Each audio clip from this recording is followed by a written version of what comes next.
awful lot of football matches.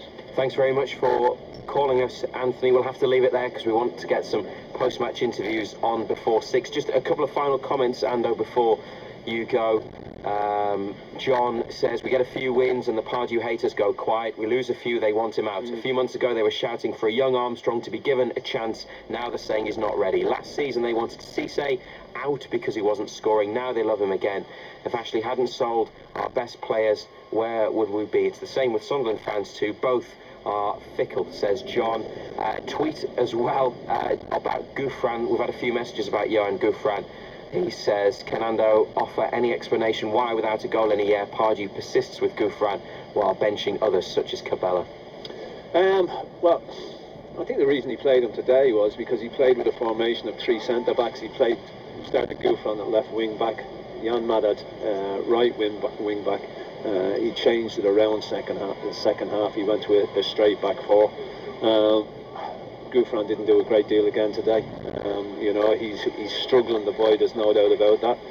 I think his confidence is low. I mean, this stage last season he had himself 7 goals. You know, and I just think it's a confidence thing. I think the boy needs to be taken out of the firing line for a while. But, you know, who do you bring in? People will say Cabella. Cabella came on today. You know, I think he's finding life difficult in the Premier League at the moment. He's found it difficult to adjust to the Premier League. You know, as far as the Armstrong thing is concerned, yeah, look, you know, people have been shouting out for him to be given his opportunity. He's been given this opportunity, then people are saying, well, he shouldn't be given his opportunity. Yeah, you know, you can't keep everybody happy. That's the thing about it. But Gouffran, you know, I think he needs to be taken out of the firing line. I think he needs to be left out for a while.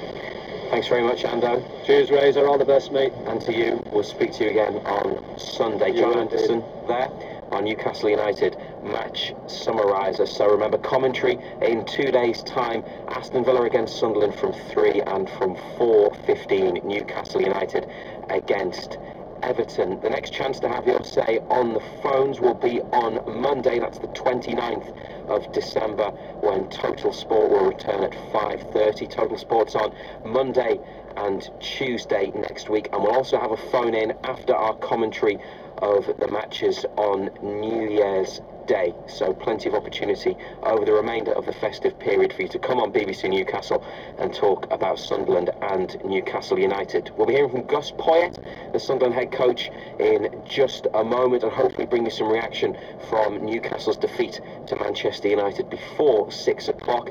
Just a reminder of everything else that happened today in the Premier League. First, Chelsea beat West Ham 2-0, and they're still 3 points clear at the top, ahead of Manchester City, who won 3-1 at West Brom. The other results were Burnley 0, Liverpool 1, Southampton won 3-1 at Crystal Palace, Everton lost 1-0 at home to Stoke, Leicester won 2-1 at bottom of the table.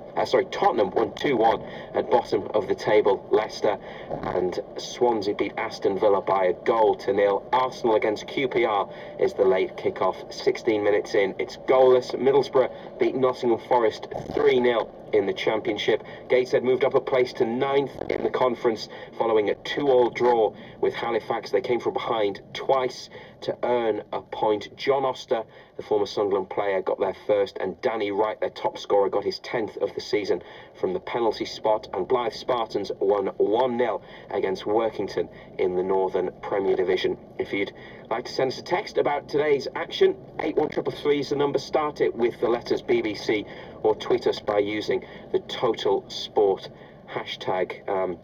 A couple more tweets that have come in. One from Sarah about Sunderland. They were good in the first half an hour, and I agree with Lauren, who rang earlier, about how we performed afterwards. It's just a hope that we can't stand at Sunderland. And Kev says, so the team's second bottom of the table go 4-4-2 at half-time and go on to win the game. It was embarrassing. Why is Sunderland so negative? Questions have to be asked of Gus Poyet. And there's our Facebook page as well, where you can join in the discussion. Search for BBC Newcastle Total Sport. In the Premier League table, following a 3-1 defeat at home to Hull City. Following the match, head coach Gus Poyet spoke to BBC Newcastle's Nick Barnes. Well, Gus, that's going to be bitterly frustrating, I suspect. You can possibly look